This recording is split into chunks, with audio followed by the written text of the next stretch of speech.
Hello, hello, and welcome to an Oblivion thing.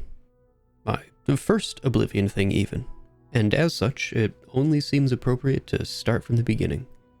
You know, like I have with Morrowind and Skyrim, completing the modern trilogy, I guess.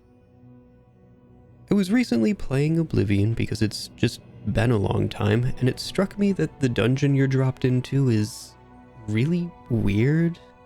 Like, there's something just not right about it, and I want to talk about it. Before we dig in, I just want to give a quick shout out to my members currently on screen. They go above and beyond to help the channel out. I'm very grateful for them. Doing so is never required, but always appreciated. Thank you. Right off the top, I want to assuage your fears that this video is going to be nothing but bashing Oblivion. It's not. And if you comment that it is, you're revealing that you didn't watch the video and you think weird is inherently bad. It's not. I'm weird, and I'm a good boy. But Oblivion's tutorial and introductory dungeon is weird. The whole game is weird. In part, that's because it's trying to do a lot, and the technological underpinnings of Oblivion aren't quite capable of accomplishing what the developers were trying to do. And the other part is that Oblivion is just an inherently weird game. Before I dig into why, mods, a crucially important part of any video commenting on an Elder Scrolls game. I am playing Oblivion in as vanilla a state as I can possibly muster. I have the Oblivion script extender installed, which changes nothing about how the game functions in and of itself, and I only have that installed so I can run one tweak, which allows me to alt-tab without the game freaking out and crashing, as well as run the game in borderless windowed, so the footage looks like I'm vaguely competent at this whole YouTube thing. I should probably also be using the unofficial Oblivion patch because, oh boy, does this game have a lot of unpatched issues, but I'm not, for some reason. I don't have a good reason for that, I'm just not. That'll probably change during the course of making another Oblivion video, but not this one. I am, however, also using an external program called Cursor Locker, which does exactly what it says on the tin. It constrains the cursor to the game window so I don't randomly scroll things on my second monitor. I'll have links to all of these things in the description if you care. One tweak is on the Skyrim Nexus, but you just drop it into the OBSE folder and it'll do its thing. Cursor Locker is also on the Skyrim Nexus, but it's an external bit of software, not a mod, so don't worry about that. Cursor Locker is on the Skyrim Nexus because this was a known issue with Bethesda games from Morrowind in 2002 all the way until Fallout 4 in 2015. That is 13 years of ignoring a basic feature. And it wouldn't be until Starfield in 2023 that they finally added an FOV slider in a post-release patch because people were rightfully losing their... So yeah, 2 mods and 1 external program, and limiting the frame rate in my graphics driver because that's also a thing you need to do to make Oblivion mostly behave, though that's pretty common with most games older than not actually that old. I don't feel like trying to look that up to pin an exact year on it because I had a migraine while writing this section. So, other than stuff to get the game to not murder itself, completely vanilla. I'm not even using darnified UI, but oh my god, I want to so badly. Just look at these screenshots. It lets you actually see more than 6 things in your inventory. And the map isn't displayed through a Goram mail slot. Shiny. But, alas, I am playing effectively vanilla, aside from the requisite mods and support software to get it running in a mostly stable fashion. I've still had it crash twice. That's still better than Starfield, with which I'm at 79 hard crashes in about 357 hours. Oh, Starfield, don't you worry, your data feature on this channel will come. But that day is not today. So when I say that Oblivion is a weird game, I mean that it's weird straight out of the box. Get out your Oblivion YouTube video bingo cards because it's time to fill in the free space. These characters are something else. It's not old game ugly either. I'd argue Morrowind looks better when it comes to character heads. The character creator is its own brand of, I have no idea how this got greenlit, but I said I wasn't going to dunk on the game all video, and I'm not, so we're moving on. Oblivion's pervasive weirdness goes so much deeper than just bruised potato people anyway. It's actually really difficult to pull apart what makes Oblivion feel so strange, but this thing that you're watching and or listening to right now is my honest attempt at doing so. And it starts immediately following character creation. Before anything else, we're faced with Oblivion's textures. Now, I play a lot of old games. 2006 is only 3 years older than the average of games I've played just this year. Ask me how I know that, I dare you. Low resolution textures don't faze me. But Oblivion? Oh, there's something weird going on here. The resolution isn't great, sure, but it's more than that, and I have to get a touch nerdy to explain what I think is doing it. Morrowind used exclusively diffuse textures, which means that there's no simulation of how light interacts with a given surface beyond how much the surface is illuminated by light sources.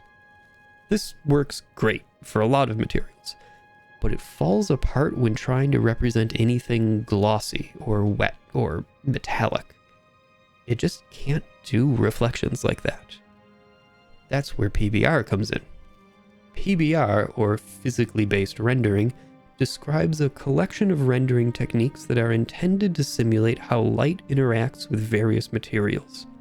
This is things like roughness, metallicness, and specular highlights. Oblivion implements normal maps and roughness to improve visual fidelity over its predecessor, but the implementation is kinda not good.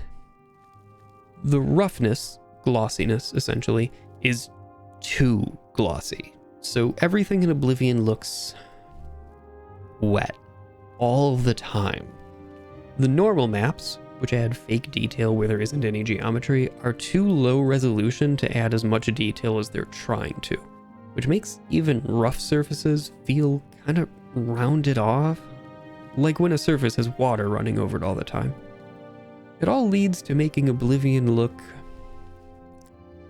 like it's made out of wet Play-Doh. The normal maps are frequently too strong as well, which is why the Emperor's clothing looks like the filigree is about a centimeter thick. The last thing that Oblivion does with some textures is parallax mapping. This is actually a really cool technique that basically fakes depth on flat surfaces by displaying different parts of the texture in different places depending on your angle relative to the surface. It's what makes these bricks appear to be 3D, even though the wall is actually a perfectly flat surface. There's just something not quite right about its implementation in Oblivion, though. I think the math is just slightly off, causing surfaces that use parallax to kind of warp around as you move, which gives every scene a sort of uncanny unreality. They were obviously quite proud of the effect, though, because this first room is absolutely covered in it. And then we turn around and are met with a scripted sequence. Players coming from Morrowind are welcomed back into the world by a racist Dunmer. Always feels good to come home. And then the Emperor and his bodyguards come into the scene. Narrative content of this scene aside, I frankly don't care for the purposes of this video. The events that play out are, say it with me, weird. I'm playing it in the background right now so you can see for yourself what I mean. Coming from Morrowind's totally static NPCs, it's hard to say that Oblivion's mobile, fully animated, and fully voiced NPCs aren't an enormous step up in presentation, not to mention the much hyped Radiant AI. But even so, there's still something off about it. I think it's mostly the stiff animations and low resolution of the nav mesh that give this scene its uncanny feeling. It wasn't the best animated title even in 2006. This was less than a year and a half after Halo 2 came out, on previous hardware. And if you were playing Oblivion on the 360, chances are pretty good you were still playing Halo 2. Xbox Live was something else during that time, I tell you. Also, look at these two games. Halo 2 holds up incredibly well. The Halo footage is of the Anniversary Edition from the Master Chief Collection, but these are not the Anniversary graphics. It's really just a higher output resolution than the original Xbox. And yes, I do understand that these are two very different games with very different technical and gameplay requirements, but wow, these games are running on different generations of hardware. Halo 2 was an incredibly impressive technical feat. You know, I should do a video on Halo. The influence and legacy of that franchise is truly remarkable. Back to Oblivion's weird introduction and its animations.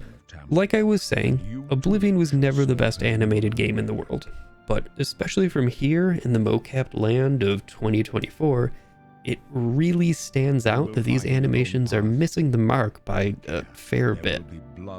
It also doesn't help that Oblivion's animations are coupled up with the limited scripting and pathfinding capabilities of its AI.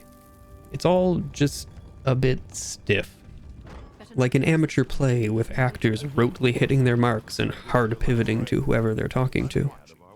This got a little better in later Bethesda games, but not entirely. I don't know where to put this, so I'm just going to put it here. I feel like it probably seems like I'm ragging on Oblivion, and I'm really not. It's got problems for sure, but I don't actually count the jankiness of its presentation among them, and I honestly kind of like this game. It's got a janky sort of charm to it. Not old game charm, it's too new for that, and besides, old game charm is more befitting something like... Should I do a video about this game? I want to do a video about this game. It is super interesting when viewed from a modern sim racing perspective. Leave a comment to let me know if that sounds interesting to you, and subscribe so you can see it when I do. This is also where we're introduced to Oblivion's dialogue system, which zooms into the game's bruised potato faces uncomfortably closely. I'm sorry, I said I wasn't going to take cheap shots of the faces because it's too obvious. But the camera zoom is a lot. Like, it takes a lot of confidence in the quality of your models, textures, and animation to intentionally shove the camera this close. They knew the faces were bad, right? I mean, how couldn't they? Lip syncing is fine for 2006, especially taking the incredible number of voice lines present into account, but what's the deal with everyone's eyes? For one, the eyes just don't look right. This is something a lot of games around this time, and Mass Effect Andromeda 11 years later, really struggled with. They're glossy, but there's no depth. The irises don't catch and reflect light at all. The eyes look like glass balls with an iris painted on top. And then there's the way they're animated, always darting around, looking nervous for no particularly good reason. I get what they were going for. A dead stare would be just as weird, if not more so, but this isn't natural. Even my neurodivergent self is better at this. I might not be great at holding eye contact, but I don't do this dead-on headlock and then dart my eyes around. It's like every NPC in Oblivion clearly doesn't want to be here, but they're locked in place by some malevolent entity controlling their mouth and body. As for what's coming out of that mouth... The amulet. Where's the amulet of kings? It wasn't on the Emperor's body. I'm not gonna give them too much crap about it, because this is greatly improved in Bethesda's more recent games, but the voice acting in Oblivion is really patchy, and you can tell there were only a handful of actors for all 1,000-ish NPCs. Most of it is serviceable, but a lot of it is pretty questionable, if not just straight up bad. In any case, once we're released into the caverns below the Imperial City, I get to talk about the models. In comparison to the hardware of today, Oblivion was working with a pretty limited polygon budget. This leads to developers being pretty choosy with how they spend those polygons. and usually results in design decisions that lead to the look of any given game. Going back to Morrowind for just a moment, we can see some of those decisions play out. For example, these rectangular sacks are highly efficient compared to rounded sacks, and these barrels are pretty economical as well. Oblivion, in comparison, has an enormous geometry budget available to it, but still limited enough that designers have to make choices. And some of those choices feel kinda odd, like this crate being embedded halfway through the floor. I want to call attention to the food items and the doorknob. Some of this seems like weird prioritization to me. The art style of Oblivion is strangely rounded in certain ways, almost like they had a higher polygon budget than they really knew what to do with, and ended up subdividing models more or less at random, leading to an uneven style where some objects, especially the rounded sacks, just look off. A lot of the armor and clothing has this weird rounded formlessness to it as well, like the pants and armor on this archer character I threw together for some random footage. It's everywhere when you start to look for it. I mean, I guess that's a consistent art style in a way, since it's everything everywhere. And the last bit of weirdness that's plain to see during the tutorial is the physics. Morrowind essentially didn't have any physics, which was true of a lot of games at the time. We're very used to ubiquitous ragdolls now, but in 2002 it was still standard practice to have hand-animated death animations. I feel like there's gotta be a better way to say that. And to demonstrate, I'm switching over to that generic archer character, because bows impart a ton of physics impulse onto ragdolls for some reason. While I play a montage of janky ragdolls, I want to make it clear that it's not just ragdolls, but the physics as a whole that are weird. Walking over objects can sling you around and hurt you. All objects seem to lack any real weight, and there seems to be very little in the way of friction, so sometimes maces, bodies, or other supposedly heavy objects will roll away from you down very gentle slopes. Oblivion players will also be very familiar with stepping into a room and sending all of the physics objects in the vicinity flying about. This isn't a high frame rate thing either. Oblivion is just like this. It also, unfortunately, applies to your own movement. I get caught while trying to jump onto small ledges constantly in Oblivion. You have to take a running leap to get on top of anything. The jank runs very deep. And despite all that jank, and all the level scaling issues, and all the storytelling foibles, I still kinda like Oblivion. I didn't when it came out, to be honest. It felt disgustingly generic to me, a betrayal of the promise of unique weirdness that was Morrowind. Still does. But I've come to appreciate Oblivion in its own right. It's not the Morrowind 2 that I wanted, just like Morrowind wasn't the Daggerfall 2 that a lot of those fans wanted. Though I argue they finally got it in Starfield. But that's just how this franchise is. I have no reason to believe 6 is going to be the Skyrim 2 that I'm sure most people are hoping for. All we can really hope for is that whatever it is, it ends up being good. And that's the end of the video. I'm sure you know how this whole YouTube thing works, so like, comment, subscribe as you see fit. My comments actually consistently host pretty good discussions, so I do recommend checking them out. And even if you don't, thank you very much for stopping by and lending me your ear. And as always, have a great one.